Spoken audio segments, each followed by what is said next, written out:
साथियों नमस्कार। हाल ही में कोसोवो ने इंडिया से ये रिक्वेस्ट की कि इंडिया कोसोवो को एक इंडिपेंडेंट नेशन के रूप में रिकॉग्नाइज करे, एक्सेप्ट करे। आज के टाइम पे दुनिया के अंदर बहुत से देश ऐसे हैं जो कोसोवो को एक इंडिपेंडेंट नेशन नहीं मानते हैं, वहीं दूसरी ओर बहुत से देश कोसोवो को एक इंडिपेंडेंट नेशन मानते हैं। आज इसी विषय पर आपके साथ चर्चा करेंगे और समझने की कोशिश करेंगे कि ये हालात क्यों पैदा हुए, इसके अंदर सर्बिया का क्या रोल है, यूएसए का क्या रोल है और रशिया का क्या रोल है। 12th सेंचुरी के अंदर यूरोप के अंदर एक सर्बियन एम्पायर होता था। जैसे वहां पर हंगरी एम्पायर हुआ है, जर्मन एम्पायर हुआ है, वैसे ही 12th सेंचुरी के अंदर सर्बियन एम्पायर था और वहीं एक टर्क्स ओटोमन एम्पायर भी था। सर्बियन एम्पायर के बीच और टर्क्स ओटोमन एम्पायर के बीच 1389 के अंदर एक बैटल ऑफ कोसोवो होती है। उस बैटल के अंदर सर्बियन एम्पायर हार जाता है और उस समय कोसोवो सर्बियन एम्पायर का ही हिस्सा होता था। लेकिन वो बैटल हारने के बाद कोसोवो का पूरा इलाका, पूरा एरिया टर्क्स ओटोमन के कंट्रोल में आ जाता है और जैसे ही वो एरिया टर्क्स ओटोमन के कंट्रोल में आता है तो वो कोसोवो की डेमोग्राफिक को चेंज करना शुरू कर देते हैं।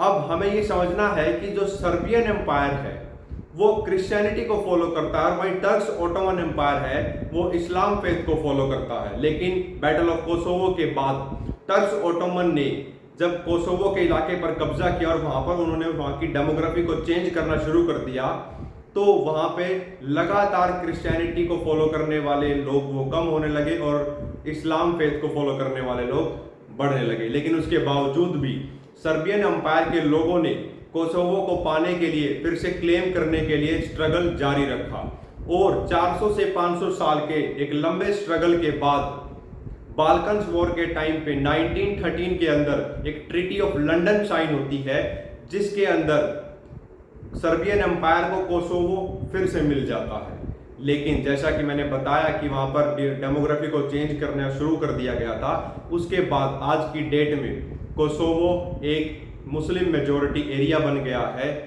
सर्बिया के अंदर। उसके बाद 1946 के अंदर सर्बिया और कोसोवो दोनों के दोनों यूगोस्लाविया फेडरेशन के अंदर मर्ज कर जाते हैं। उसके बाद यूगोस्लाविया फेडरेशन का डिसइंटीग्रेशन होता है और सर्बिया एक इंडिपेंडेंट नेशन के रूप में निकल के सामने आता है जिसको पूरे की पूरी दुनिया रिकॉग्नाइज करती है। और इस सर्बिया के अंदर कोसोवो का इलाका भी इंक्लूडेड होता है। लेकिन उसके बावजूद एक कोल्ड वॉर का जो फेज चला उस समय पे एक टसल शुरू हो जाती है इस पूरे के पूरे रीजन के बीच में। कोल्ड वॉर खत्म होने के बाद वो कंटिन्यू रहती है।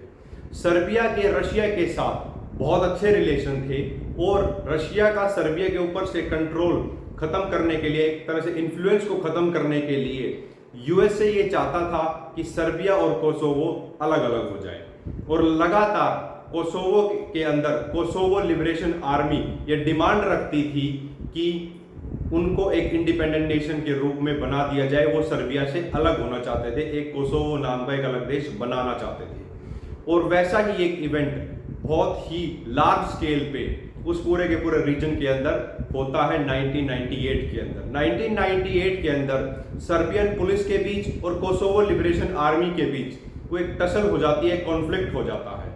उस कॉन्फ्लिक्ट के अंदर यूएस और नेटो अलायंस सभी मिलके कोसोवो लिबरेशन आर्मी को सपोर्ट करते हैं और वो इस हद तक सपोर्ट करते हैं कि वो सर्बियन के ऊपर हैवी बॉम्बिंग तक कर देते हैं। उसके बाद ये स्ट्रगल चलता रहता है और 2008 के अंदर कोसोवो लिबरेशन आर्मी खुद को एक इंडिपेंडेंट नेशन के रूप में डिक्लेयर कर देती है। तो 2008 के बाद से लगातार कोसोवो दुनिया के अलग अलग देश से ये रिक्वेस्ट करता रहता है कि उन्हें एक इंडिपेंडेंट नेशन के रूप में रिकॉग्नाइज किया जाए। यूएस और यूरोपियन कंट्रीज जो नेटो का पार्ट है वो सभी कोसोवो को एक इंडिपेंडेंट नेशन मानती हैं। वहीं दूसरी ओर central Asian countries, BRICS countries Kosovo को एक इंडिपेंडेंट नेशन नहीं मानती है। अगर आपको ये इन्फॉर्मेशन अच्छी लगी हो तो इसको ज़्यादा से ज़्यादा शेयर करें, कमेंट सेक्शन में अपना फीडबैक जरूर दें और चैनल को सब्सक्राइब करें। बहुत बहुत धन्यवाद।